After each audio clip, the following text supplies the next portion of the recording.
Peer pressure में आके वो बच्चे उधर सोडा पी रहे हैं, आपका बच्चा भी कहेगा मम्मा मुझे भी सोडा पीना है, बिल्कुल हाइट गिराएगा, क्योंकि हमारी हड्डियां जो हैं वो खोखली कर देती है जो सोडा है। जितनी भी ड्रिंक्स हैं जहर है आपके मैदे के लिए, सुने आपकी हड्डियां खोखली हो जाती हैं। बोन डेंसिटी आजकल के बच्चों की 70 to 80% है।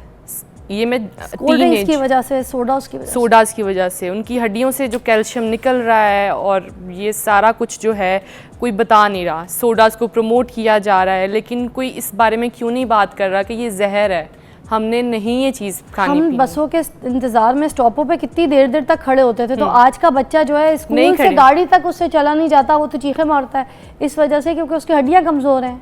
और आपको पता है एवरेज एज जो पाकिस्तानी की 60 इयर्स थी, 35 to 40 इयर्स, आजकल के 29 साल के लोगों को हार्ट अटैक हो रहा है। क्यों?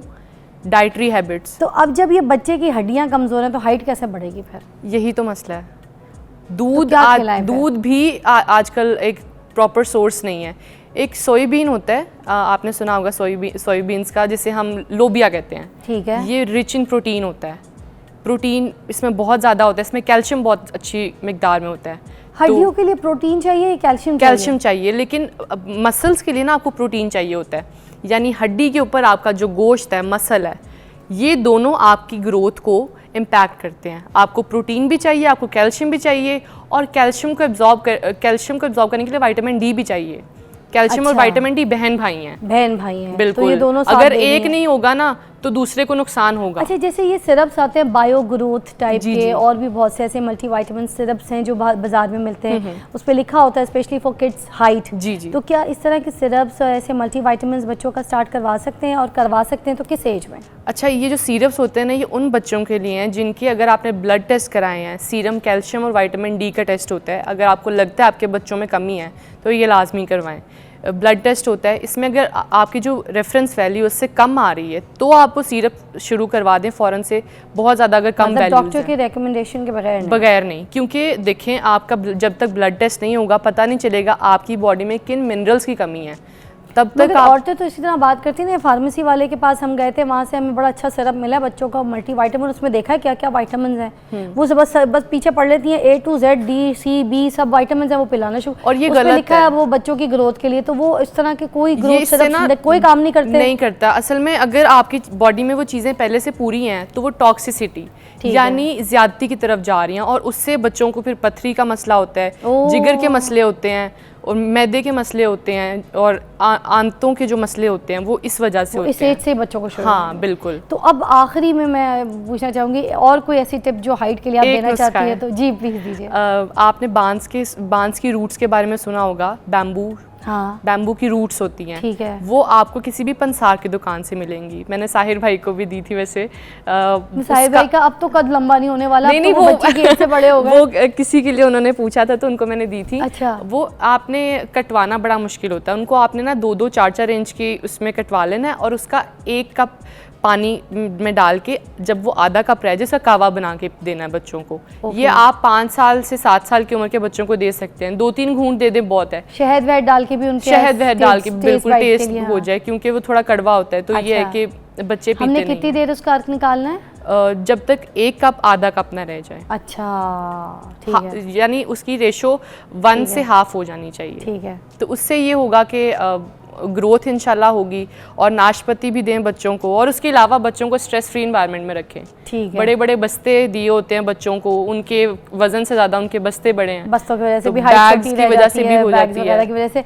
ये आखिर में दोबारा बता देती हूँ, जो बांस आपने कौन सा वाला? बैम्बू जो होता है, बैम्बू उसकी रूट्स, कोई भी जो बैम्बू का जो रूट्स होती हैं उसकी रूट्स पंसारी की शॉप से आपको मिल जाएंगी। वो आपने कोई 1 चम्मच के हिसाब से, बड़ा खाने का 1 चम्मच, हाँ, ठीक है, उस हिसाब से आपने पानी में डालना है। जब 1 गिलास का आधा गिलास रह जाए, उसका अर्क निकल जाए, थोड़ा सा पक जाए, बॉइल्ड हो जाए, तो उसको छान के आप थोड़े से शहद के साथ उनको टेस्ट के हिसाब से बच्चों को पिलाइए। और ये रोज़ की, हाँ जी, है ना, तो ये आप रोज़ पिला सकते हैं। जिसको आपको लगता है कि आपके बच्चों की हाइट नहीं बढ़नी, तो फिर 4 साल या 5 साल की उम्र के बच्चों को आप ये पिलाना शुरू कर दें। उसके बाद बच्चों की हाइट की परेशानियाँ इंशाअल्लाह ताला अल्लाह ताला चाह तो दूर हो जाएगी, आपके बच्चे भी लंबे कद के होंगे। तो रबिया जी, मुझे बताइए, अब बच्चा जब पैदा हो गया है तो अब कौन कौन सी ऐसी ग़िज़ाएँ हमने खिलानी है, कौन सी ऐसी मेडिकेशंस हमने उनको देनी है जिसकी वजह से उनकी जो हाइट है वो अच्छी ज़्यादा लंबी निकले? बच्चा जब 4 महीनों का होता है ना, तो वीनिंग कहते हैं, WEANING, वीनिंग का स्टेज होता है जब आप बच्चों को फूड इंट्रोड्यूस करवाते हैं। जैसे पहले आपने दूध से एकदम से दही पे आ गए, सॉफ्ट फूड पे आप आते हैं, फूड इंट्रोड्यूस करवाते हैं बच्चों को। ठीक है। यहाँ पर कॉन्सेप्ट है, एक स्पेसिफिक ब्रांड है बच्चों का, प्रोसेस्ड फूड होता है नाम नहीं लूँगी उस ब्रांड का, ओके आप समझ गई होंगी। वो पानी में घोल के पाउडर दे देते हैं जिससे बच्चों की नशोनुमा हो रही है, लिखा हुआ भी होता है इनके पैकेट पे। हाँ जी, लेकिन वो एक अच्छा ऑल्टरनेटिव नहीं है जो कि आप बच्चों को डाइट के थ्रू दे सकते हैं। ठीक है, वो सप्लीमेंट का काम करेगा, थोड़ी बहुत न्यूट्रिएंट्स देगा, लेकिन जो डायरेक्ट ग़िज़ा से आप बच्चों को दे सकते हैं, उनकी हेल्थ पे जो इफेक्ट होता है वो आप किसी प्रोसेस्ड फूड के थ्रू नहीं कर सकते। वैसे तो माँ अगर अपना दूध पिलाए तो बहुत ज़्यादा अच्छा है ना। माँ तो दूध पिला रही हैं वो तो पिलाएंगी, लेकिन जब वीनिंग की स्टेज आती है तो आप उनको कोई भी मिक्सचर बना के दे देते हैं और अच्छा। वो कॉम्प्लीमेंट्री फीडिंग उसे कहते हैं। वीनिंग की स्टेज में हम मदर्स ये कोशिश नहीं करती हैं कि बच्चों को उबली हुई सब्जियां मैश करके अच्छे से दे दें।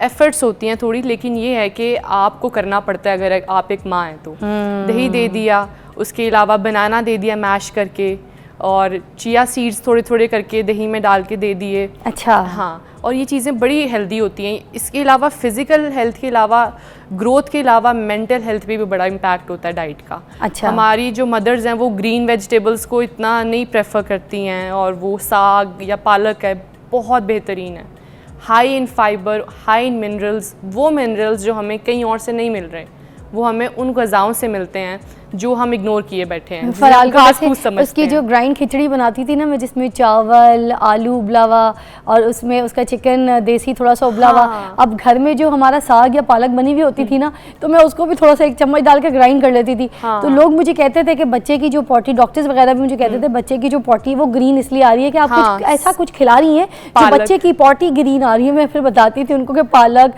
साग जो बना हुआ था मैंने थोड़ी सी खिचड़ी में ग्राइंड करके ना दे दिया, और शौक से खा लेती थी। और ये चीज़ बड़ी नॉर्मल होती है कि बच्चे जो जिनका पूप का कलर है वो खाने के लिहाज से है, लेकिन माएँ परेशान हो जाती हैं। उससे कोई मसला नहीं होता है ना। वो मैं हुई थी, मैं डॉक्टर्स के पास लेके जाती थी। तो वो यही जो डाइट आप अब जैसे आप बनाना देंगे तो थोड़े थोड़े फाइबर्स आपको बच्चों की पूप में फील होंगे कि आपको लगेगा पता नहीं कोई क्या चीज़ आ गई है, बच्चे को इन्फेक्शन हो गया। लेकिन खास तौर पर पॉटी का रंग देख के आप घबरा जाते हैं यार है कि है कितना है। तो ये होता है बिल्कुल। अच्छा ठीक है, घबराना नहीं है, वो बच्चों के लिए ज़रूरी है, स्पेशली उनकी हाइट वगैरह। बिल्कुल। और वीनिंग के बाद हमारी कॉम्प्लीमेंट्री फीडिंग आती है, यानी आप दूध माँ पिला तो रही हैं, लेकिन उसके बाद आपने बच्चों को थोड़ा चावलों से इंट्रोड्यूस कराना है, थोड़ी रोटी से इंट्रोड्यूस करवाना है, दलिया इंट्रोड्यूस करवाएं। कुछ लोग कहते हैं चावल खाने से कद रह जाता है, रोटी खाओ रोटी से कद लंबा होता है, क्या ये बात में सच्चाई है? नहीं, चावल भी कार्बोहाइड्रेट्स है, रोटी भी कार्बोहाइड्रेट्स है, लेकिन चावलों में कम फाइबर होता है, रोटी में ज़्यादा फाइबर होता है। अच्छा। तो ये है कि रोटी जो है ना, जो होल ग्रेन व्हीट की है, रोटी इसलिए प्रेफर की जाती है, आपका पेट भी भर जाता है एक चपाती से। चावलों की 2 प्लेट खा लें फिर आप कहते हैं हुन रोटी खानी है। तो वो ये होता है कि चावलों से पेट नहीं भरता, लेकिन एक चपाती से आपका पेट भरता है, आपको फाइबर मिलता है, आपको कार्बोहाइड्रेट्स मिलते हैं। तो ये चीज़ है कि चावलों और रोटी का कंपैरिजन किया जाए तो रोटी को इसलिए प्रेफर करते हैं। अच्छा, सारा दिन में जैसे अगर 5-6 साल का बच्चा है तो कितनी रोटी उसको खिला सकते हैं और किस साइज़ की? 5-6 साल का वैसे तो 6 to 8 सेंटीमीटर उसका रेडियस होना चाहिए, तकरीबन इतनी गोल। ये जो 2 हाथ का गोला है हमारा, बस दैट्स इट। इतनी एक टाइम पे वो खा सकता है तो ठीक है, वरना आपने रोटी के अलावा, अच्छा फिज़ा आपकी माशाल्लाह बेटी है, आप करती होंगी एफर्ट्स के रोटी नहीं खा रहा तो रैप बना के दे दिया, उसी रोटी के अंदर कुछ जो सब्जियां हैं वो डाल के, केचप डाल के, बच्चों को केचप बहुत पसंद होती है। अच्छा नहीं, फराल तो उल्टा पैदा हुई है, उसका तो डिस्कस भी करना मुझे लगता है बिल्कुल गलत है। वो गोभी, बैंगन, आलू और पता नहीं कद्दू, करेले और वो पता नहीं कौन कौन से पालक, साग तो चाट के खा जाती है, वो कढ़ाई में बचता ही कोई नहीं, छुपाना पड़ता है। बहुत लकी हैं माएँ बेचारी, एफर्ट्स कर करके चीज़ें खाती है। और कच्ची सब्जियाँ आज भी लड़के स्कूल से मतलब कि कच्ची सब्जियाँ दें, कच्चे फल दें, वो लेके गई है। कल उसके लिए आलू के कबाब बनाए हुए थे, उसमें चिकन उसको पसंद नहीं डलवाती, तो वो जो मैंने खाया है ना उसके अंदर आया है। मैं एक बात बार लोगों को, अपनी बेटी की मिसाल इसलिए देती हूँ कि मैंने एक चीज़ नोट की है, मैंने फराल पे एफर्ट नहीं की, मैं आपको स्वेयर बता रही हूँ मैंने नहीं की, क्योंकि मैं बहुत बिजी हूँ। लोगों को लगता है मैं उसको बहुत टाइम देती हूँ, मेरी वीडियोस देख के मैं नहीं दे पाती उतना टाइम जितना मैं देना चाहती हूँ। फ़ायदा पता है क्या हुआ मुझसे? मैं तो नादान थी, मगर नादानी में अल्लाह ताला ने मुझ पर कोई शफ़क़त कर दी। हुआ ये कि जो चीज़ें मैं खाती थी ना वो फराल के साथ प्लेट में शेयर रख के खाती करती थी, बिल्कुल। उससे फ़ायदा ये हुआ कि जो सब्जी मैं खा रही हूँ वही उठा के वो खा ले, बच्ची थी, हैबिट डेवलप हो उसकी गई। हैबिट। अब वो बाहर की चीज़ें नहीं खाती है, बल्कि मैं जब सफ़र पे जाती हूँ मैं बहुत परेशान होती हूँ, किसी तरह कुछ खाए, पिज़्ज़ा खाए, कोई चीज़ खाए तो मैं ईजी हो जाऊँ, मेरे लिए मुश्किल होता है। और ये बात भी होती है कि हैबिट्स के थ्रू आपके बच्चों की ग्रोथ नहीं हो पाती है। थैंक यू सो मच, आपकी तशरीफ़ आवरी का बहुत बहुत शुक्रिया। Will see you after break.